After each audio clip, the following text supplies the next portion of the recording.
Unni Mukundan Facebook post ഇട്ടിട്ടുണ്ട്. എന്താണ് അന്ന് യഥാർത്ഥത്തിൽ സംഭവിച്ചത് എന്നുള്ളതിനെക്കുറിച്ച് ഉണ്ണി മുകുന്ദൻ വ്യക്തമായി പറഞ്ഞിട്ടുണ്ട്. ആദ്യം ഇങ്ങനൊരു വാർത്ത വരുമ്പോൾ ആളുകളൊക്കെ ഉണ്ണി മുകുന്ദനെതിരായിട്ടാണ് അത് സ്വാഭാവികമാണ്. ഒരു സെലിബ്രിറ്റി ഒരാളെ മർദ്ദിക്കുന്നു എന്നൊക്കെ പറയുന്നത് കേൾക്കുമ്പോൾ ആ വാർത്ത പൊലിപ്പിക്കാൻ വേണ്ടിയിട്ടുള്ള ശ്രമമുണ്ടാകും. പിന്നീട് അതിൻ്റെ യാഥാർത്ഥ്യത്തിലേക്കൊക്കെ പോയപ്പോഴാണ് എനിക്കൊന്ന് നമ്മൾ പക്ഷേ വ്യക്തമായിട്ട് അക്കാര്യം ആദ്യം തന്നെ നമ്മൾ ചർച്ച ചെയ്തതാണ്.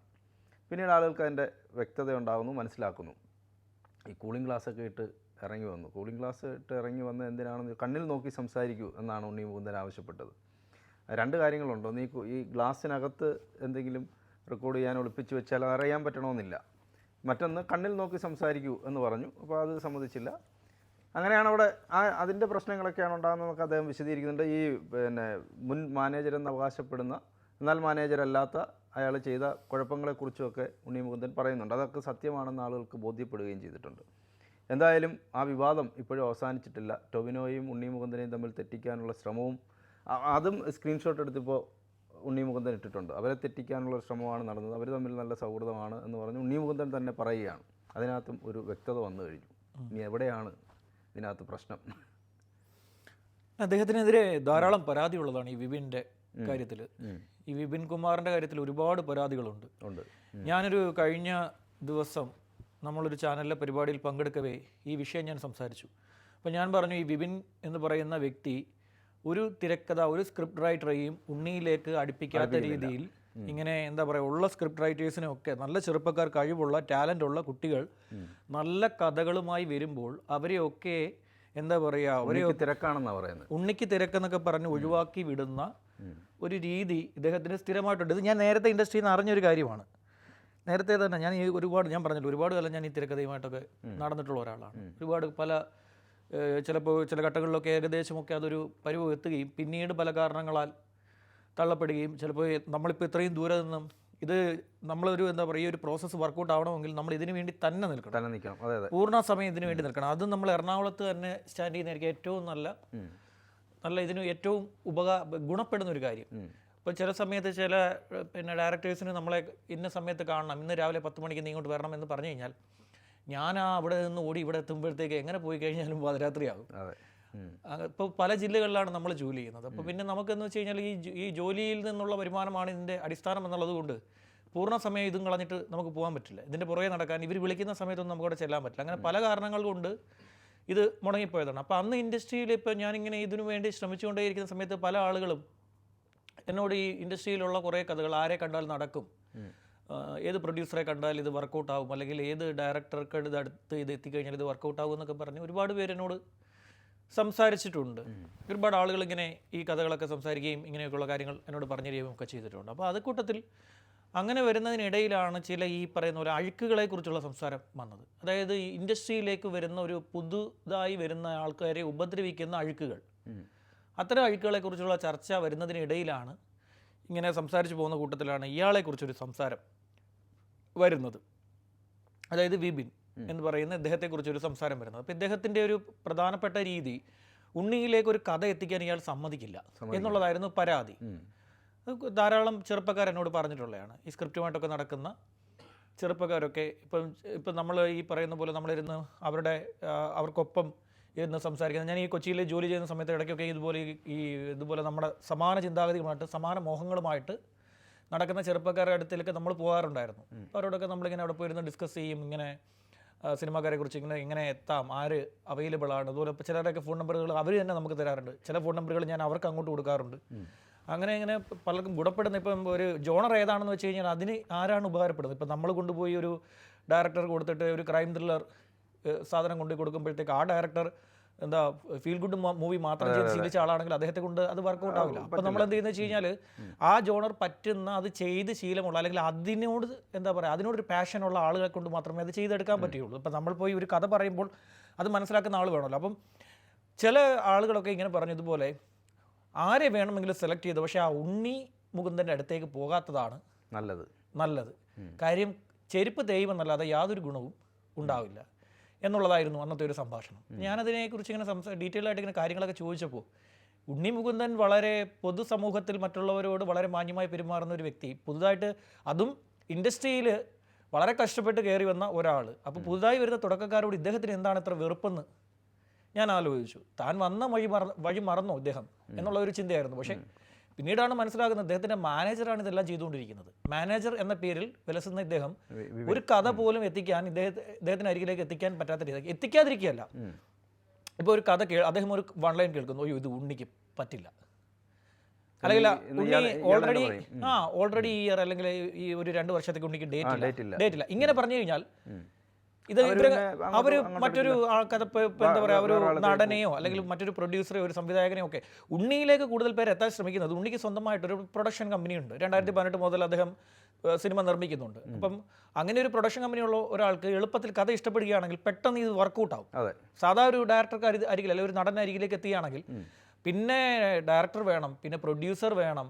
ഇതൊന്നും ഉണ്ണിയുടെ അടുത്ത് പോയി കഴിഞ്ഞാൽ, ഇത്തരം നടന്മാരുടെ അടുത്ത് പോയി കഴിഞ്ഞാൽ ബുദ്ധിമുട്ടില്ല. അപ്പോൾ ദിലീപിൻ്റെ അടുത്ത് പോയി കഴിഞ്ഞാൽ ദിലീപിൻ്റെ അടുത്തൊരു കഥ പറയും, ദിലീപിന് ഇഷ്ടപ്പെടുകയാണെങ്കിൽ അവരുടെ പിന്നെ പ്രൊഡക്ഷൻ കമ്പനി ഉണ്ടല്ലോ, അപ്പോൾ നോക്കേണ്ട കാര്യമില്ല, പെട്ടെന്ന് തന്നെ വർക്കൗട്ട് ആവും. മമ്മൂട്ടി അപ്പോൾ അത് എളുപ്പത്തിൽ വർക്കൗട്ട്. പക്ഷേ അത് അവിടെ എത്തിക്കുക എന്ന് പറയുന്നത് വലിയ പാടാണ് മമ്മൂട്ടിയുടെ. ദിലീപിനെ സംബന്ധിച്ചിടത്തോളം ദിലീപിൻ്റെ കാര്യത്തിൽ പോയി കഴിഞ്ഞാൽ അത് എളുപ്പത്തിൽ നടക്കുന്ന ആൾക്കൂട്ടത്തിൽ ഒരാളാണ് ഇങ്ങനെ. അപ്പോൾ ഉണ്ണി മുകുന്ദനും അങ്ങനെയുള്ള ഒരാളാണ്. അപ്പോൾ അങ്ങനെയുള്ള ആളിലേക്ക് എത്താൻ കൂടുതൽ പേര് ശ്രമിക്കുകയും അവരെല്ലാം തടയപ്പെടുകയും ചെയ്യുന്നു. എന്നാൽ ആ കഥയിലെ വൺ ലൈൻ പോലും ഇദ്ദേഹത്തിൻ്റെ അരികിലേക്ക് എത്തുന്നതുമില്ല.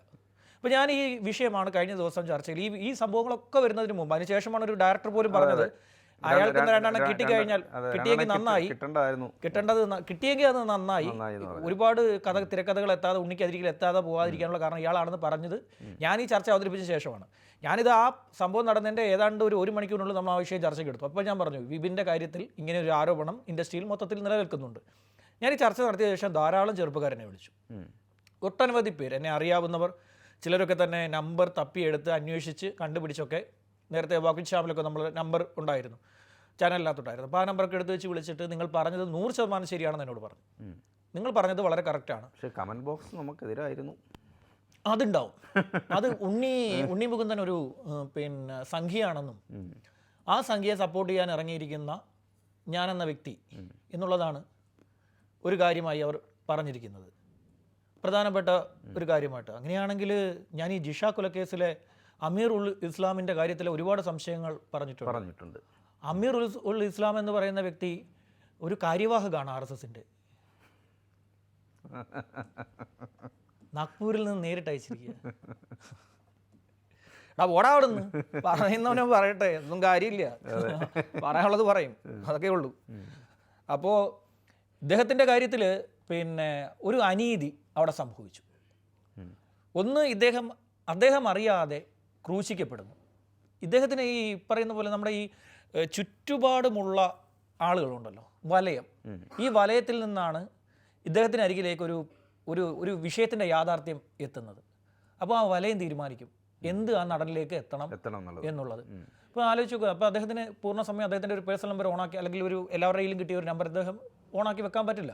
എല്ലാവരോടും അദ്ദേഹം ഒരു വളരെ അറിയപ്പെടുന്ന ഒരു നടനാണ്, അദ്ദേഹത്തിന് എല്ലാവരോടും സംസാരിക്കാൻ പറ്റില്ല.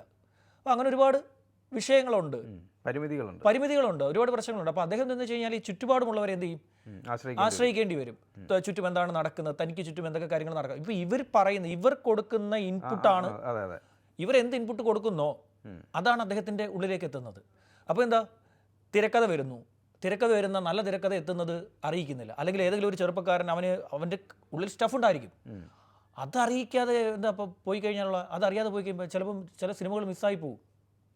നല്ല സിനിമകൾ പറയുന്നുണ്ട്, നല്ല ഡയറക്ടേഴ്സിന്റെ പ്രൊജക്ടുകൾ പോലും എന്നിലേക്ക് എത്താതെ പോയി, അങ്ങനെ എത്താതെ പോയിട്ടുണ്ട്. അങ്ങനെ എത്താതെ പോയി ഒരു വലിയ നടന് പിന്നെ ഒരു മലയാളത്തിൽ ഇറങ്ങിയ ഒരു മികച്ച ക്രൈം ത്രില്ലർ അത് പിന്നീട് മറ്റൊരു നടൻ ഏറ്റെടുത്ത് ചെയ്യുകയും ആ നടൻ വലിയ താരമായി പിന്നീട് മാറുകയും ചെയ്തു.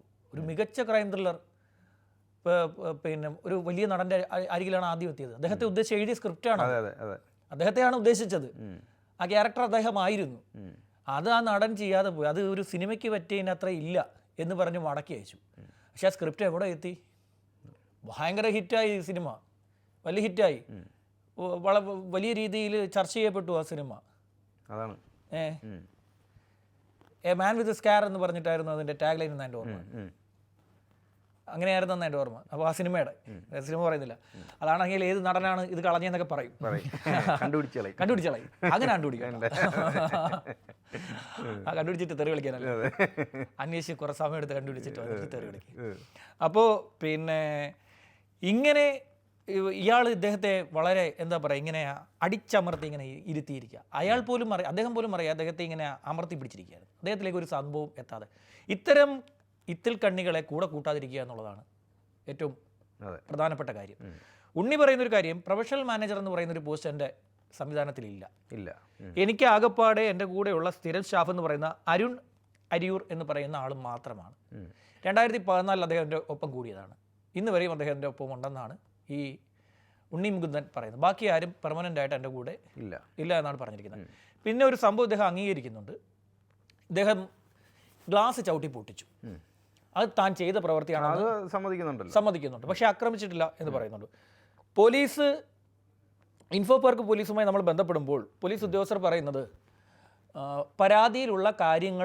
പരാതിയിൽ ഡീറ്റെയിൽ ആയിട്ട് പരാതിയുണ്ട്, പക്ഷേ പരാതിയിലുള്ള കാര്യങ്ങളെ തെളിയിക്കുന്ന രീതിയിലുള്ള CCTV ദൃശ്യങ്ങളില്ല.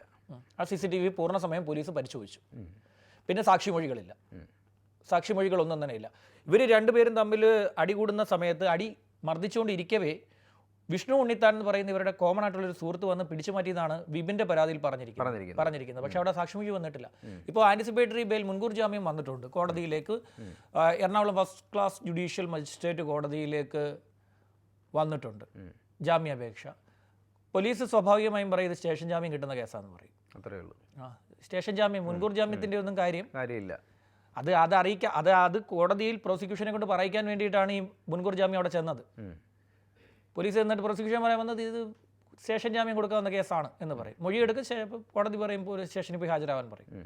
സ്റ്റേഷനിൽ പോയി ഹാജരായി മൊഴി കൊടുക്കുക, പിന്നെ ഈ കാര്യത്തിലുള്ള നിയമ നടപടി എന്നുള്ളതാണ്. ഇപ്പോൾ 2 ഇടത്ത് ഇദ്ദേഹത്തിനെതിരെ പരാതി വന്നിട്ടുണ്ട് ഉണ്ണി മുകുന്ദനെതിരെ. ഒന്ന് അമ്മ, അദ്ദേഹം താരസംഘടനയിലെ മെമ്പറാണ് ഉണ്ണി മുകുന്ദൻ.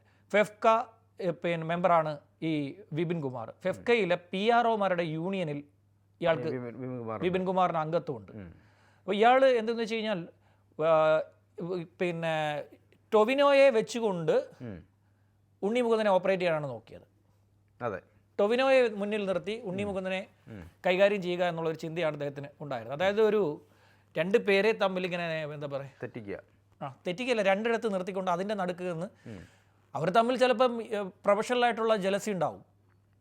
പ്രൊഫഷണലായിട്ടുള്ള ജലസി സ്വാഭാവികമായും ഉണ്ടാവും. അത് ഏത് മേഖലയിലായാലും ഉണ്ടാവാറുണ്ട്. ഇപ്പം നമ്മുടെ ജേർണലിസ്റ്റുകളുടെ മേഖലയിലൊക്കെ ഇഷ്ടംപോലെ ഉണ്ട്. ഇന്നലെ വന്ന് കയറിയ ഒരാൾ, ഇപ്പം നമ്മൾ വളരെ സീനിയറായിട്ടിരിക്കുന്ന ഒരു മാധ്യമ പ്രവർത്തകൻ, അയാളെക്കാൾ ഒരുപാട് ജൂനിയറായിട്ടുള്ള ഒരാൾ ചിലപ്പം കയറി ബ്യൂറോ ചീഫ് ആവും. അത് ടാലൻറ്റിൻ്റെ അടിസ്ഥാനത്തിലാണ്, കഴിവിൻ്റെ അടിസ്ഥാനത്തിലാണ്. ചിലപ്പം മറ്റേന്തെങ്കിലും കാര്യത്തിൻ്റെ ഏതെങ്കിലും ഒരു എന്താ പറയുക ഒരു ഗോഡ് ഫാദർ ഉള്ളത് കൊണ്ടായിരിക്കാം. ഗോഡ് ഫാദർമാരുണ്ടെങ്കിൽ പെട്ടെന്ന് കയറി വരാൻ പറ്റും. ഒരു ഗോഡ് ഫാദർ തീരുമാനിക്കുന്നു അവൻ എൻ്റെ ചെറുക്കന എന്നുള്ള രീതിയിൽ നോക്കുകയാണെങ്കിൽ അവൻ പെട്ടെന്ന് നമ്മളെക്കാൾ മുമ്പേ ബ്യൂറോ ചീഫ് ആവും. അങ്ങനെയുള്ള സ്ഥലങ്ങളിൽ ജലസി ഉണ്ടാവാറുണ്ട്, ഈഗോ വർക്കൗട്ട് ആവാറുണ്ട്. അങ്ങനെയുള്ള ഈഗോകൾ ഈ പറയുന്ന പോലെ ടൊവിനോയും ഉണ്ണി മുകുന്ദനും തമ്മിൽ ഉണ്ടായിരിക്കാം. ഏകദേശം ഒരേ കാലഘട്ടത്തിൽ ഇൻഡസ്ട്രിയിൽ കയറി വന്നവരാണ് അവർ. ഇപ്പോൾ ടൊവിനോയ്ക്ക് ലഭിക്കുന്ന ഒരു എന്താ പറയുക ഇൻഡസ്ട്രിയിൽ ലഭിക്കുന്ന ഒരു പ്രാധാന്യം, ഒരു പൊതുവേ ഉള്ളൊരു ഇഷ്ടം ഉണ്ണി മുകുന്ദനോട് ഉണ്ടാവാൻ സാധ്യത കുറവാണ്. കാരണം ഉണ്ണി മുകുന്ദൻ ഒരു എന്താ പറയുക ഒറ്റയ്ക്ക് നിന്ന് പോരാടാൻ മനസ്സ് കാണിക്കുന്ന ഒരാളാണ്, ഫ്ലെക്സിബിൾ അല്ല. ഉണ്ണി മുകുന്ദൻ എന്ന് പറയുന്ന ആക്ടർ ഫ്ലെക്സിബിൾ അല്ല. മറ്റുള്ളവരുടെ മുന്നിൽ ചിരിച്ച് കാണിച്ച് അവരെ എന്താ പറയുക എഴുന്നേറ്റ് നിന്ന് ഏതെങ്കിലും ഒരു നടൻ്റെ മുന്നിൽ എഴുന്നേറ്റ് നിന്ന് ഷെയ്ഖാൻ്റെ നടൻ വന്നാൽ ഉടനെ തന്നെ എഴുന്നേറ്റ് ഷെയ്ഖാൻ്റെ കൊടുക്കുക, അങ്ങനെയുള്ള പരിപാടികളൊന്നും താനെങ്ങനെയാണോ താനെന്നുള്ള രീതിയിൽ പോകുന്ന ഒരാളാണ്. അങ്ങനെയുള്ളവർക്ക് പ്രശ്നം ഉണ്ടാവും. മുൻപൊരാളുണ്ടായിരുന്നു, വളരെ സീനിയർ ആയിട്ടുള്ളൊരു മനുഷ്യനായിരുന്നു. അദ്ദേഹം ഓഫീസിലേക്ക് കയറി വരുമ്പോൾ ജൂനിയർ സ്റ്റാഫുകളൊക്കെ എഴുന്നേൽക്കും. അദ്ദേഹം എല്ലാവരെയും ഇങ്ങനെ നോക്കില്ല, ഇങ്ങനെ കൈയാണിച്ചിട്ടങ്ങ് പോകും. എന്നിട്ട് അദ്ദേഹം എന്ത് വെച്ചാൽ ക്യാബിനിൽ പോയിരുന്നിട്ട് CCTV എടുത്ത് നോക്കി, ഇത് ഏതവനാ എഴുന്നേക്കാത്തത്, അവനെ പൊക്കിയിട്ടുണ്ട്. മനസ്സിലായി. അത് ഞാൻ പറഞ്ഞത്, അങ്ങനെയുള്ളവർക്ക് ഒരുപാട് പ്രോബ്ലംസ് വരും. അങ്ങനെയുള്ളവരെ ഒരുപാട് നേരിടേണ്ടി വരും. ഒരുപാട് പ്രശ്നങ്ങൾ എന്താ പറയുക അഭിമുഖീകരിക്കേണ്ടി വരും. സമയത്ത് നമുക്ക് പ്രൊമോഷൻ കിട്ടില്ല, അല്ലെങ്കിൽ ലഭിക്കേണ്ട ആനുകൂല്യങ്ങളൊന്നും കിട്ടില്ല. എന്നാൽ പിന്നെ നീ അവിടെ കുറച്ച് കാലം അവിടെ ഇരി. ആ നിൻ്റെ ഈ കൊമ്പൊന്ന് ഒടിയട്ടെ എന്ന് വിചാരിക്കും. ആ ഒരു രീതി പലപ്പോഴും അത് ഉണ്ടാവും. അതുപോലെയാണ് ഈ ഉണ്ണിമുകുന്ദൻ്റെ അവസ്ഥ. ഉണ്ണിമുകുന്ദൻ ആരെയും മതിക്കില്ല എന്നൊരു ചിന്ത ഇൻഡസ്ട്രിയിൽ ഫ്ലെക്സിബിൾ അല്ല. കുറച്ച് ഫ്ലെക്സിബിൾ ആണെങ്കിൽ ഇൻഡസ്ട്രിയിൽ കുറേ കാലം എന്താ പറയുക എളുപ്പത്തിൽ നയചാതുരി എന്നൊക്കെ പറയുന്ന പോലെ അതില്ല. ആ ഒരു പരിപാടി ഇല്ല. അതാണ് ഇദ്ദേഹത്തിൻ്റെ ഏറ്റവും വലിയ പോരായ്മ. ഇൻഡസ്ട്രിയിൽ നിൽക്കുമ്പോൾ നമ്മൾ ആ രീതിയിൽ നിന്നേ പറ്റുകയുള്ളൂ. അല്ലാതെ താൻ ഇങ്ങനെ ആണ് ഇങ്ങനെ നടക്കുള്ളൂ എന്നൊക്കെയുള്ള ഒരു രീതി കാണിച്ചു കഴിഞ്ഞാൽ ഇപ്പോൾ സംഭവിച്ചതുപോലെ ഓരോരുത്തർ എന്താ പറയുക തലപൊക്കാൻ പറ്റും. ഇപ്പോൾ ഈ ഉണ്ണിമുകുന്ദനെതിരെ ഇപ്പോൾ ഉണ്ടായിരിക്കുന്ന ഈ വിഷയം മലയാളത്തിലെ ഏതെങ്കിലും ഒരു പ്രമുഖ നടനെതിരെ ആ നടൻ ഒരു ആളെ കയ്യേറ്റം ചെയ്തെന്ന് പറഞ്ഞൊരു പരാതി, അങ്ങനെ ചെയ്താൽ പോലും പരാതി കൈവരില്ല. ചെയ്തിട്ടുണ്ട്. അങ്ങനെയുള്ള സംഭവം ഒരു നടനെതിരെ ഉണ്ടായിട്ടുണ്ട്. ഒരു അണിയറ പ്രവർത്തകനെ കൈകാര്യം ചെയ്ത സംഭവം ഉണ്ടായിട്ടുണ്ട്. പക്ഷേ പരാതിയായിട്ടില്ല. പരാതി ആവാത്ത കാര്യം എന്താണ്? അവിടെ പരാതിയുമായി വന്നു കഴിഞ്ഞാൽ ഇയാൾ ഒറ്റപ്പെടുമെന്ന് അയാൾക്കറിയാം. പക്ഷേ ഉണ്ണിമുകുന്ദനെതിരെ വന്നു കഴിഞ്ഞാൽ ഒരു വലിയ ജനക്കൂട്ടം തനിക്കൊപ്പം ഈ ഇൻഡസ്ട്രിയിൽ നിൽക്കാൻ തയ്യാറാകുമെന്നുള്ളൊരു ചിന്തയാണ് വിപിനെ കൊണ്ടത് ചെയ്യിച്ചത്. ഏതായാലും നമ്മളിത് പറയാനുള്ള കാരണം ഇപ്പോൾ ഈ പറയുന്ന പോലെ അന്ന് നമുക്ക് ഇപ്പോൾ ജോണേട്ടൻ ആദ്യമായി പറഞ്ഞു ഇതൊരു പിന്നെ നമുക്ക് ഒരുപാട് കമൻറ്റ് ബോക്സിൽ വന്ന് തെറി പറഞ്ഞു എന്ന് പറഞ്ഞു. അങ്ങനെ തെറി പറഞ്ഞവരും അന്വേഷിക്കേണ്ട ഒരു കാര്യം, കൊച്ചി ഇൻഫോ പാർക്ക് പോലീസിൻ്റെ എടുത്തിട്ട് പോലീസ് സ്റ്റേഷനിൽ അവരുടെ റിപ്പോർട്ട് വരുന്ന എപ്പോഴെങ്കിലും ഉണ്ടെങ്കിൽ കോടതിയിലൊക്കെ വരുമ്പോൾ അഭിഭാഷകരോട് ചോദിച്ചാൽ വരുമായിരിക്കും. അവരുടെ കയ്യിൽ ഒരു തെളിവില്ല. ഈ വിപിൻ പറഞ്ഞതിൻ്റെ ഒരൊറ്റ തെളിവ് വിപിന് ഹാജരാക്കാൻ പറ്റിയിട്ടില്ല. തന്നെ അടിച്ചു ഇടിച്ചു ഓടിച്ചു എന്ന് പറയുന്നു. ഓടിച്ചു എന്നാണ്, പിന്നാലെ ഓടി എന്നും പറയുന്നുണ്ട്. അപ്പോഴെങ്ങും CCTV വിട്ടില്ലേ? ബേസ്മെന്റിലോ എവിടെയും CCTV ഇല്ലാത്തൊരു സ്ഥലമുണ്ട്. ഏതെങ്കിലും ഓടിച്ചുവെങ്കിൽ ഏതെങ്കിലും ഒരിടത്തെ CCTV അത് പതിയും. പോലീസ് അതാ പറഞ്ഞു, ഏതെങ്കിലും ഒരു കോർണറിലെ ഇതിലെങ്കിലും പിടിക്കപ്പെടും. ചിലപ്പോൾ ഇങ്ങനെ കൊണ്ടുവന്ന ഒരു മതിലിനോട് ചേർന്ന് ഓരത്ത് നിന്ന് കഴിഞ്ഞാൽ ചിലപ്പോൾ കിട്ടില്ല. പക്ഷെ അവിടുന്ന് ചെറിയൊരു മൂവ്മെന്റ് ഉണ്ടായി കഴിഞ്ഞാൽ CCTV പിടിക്കും. അത് പോലീസ് പറയുന്നത്.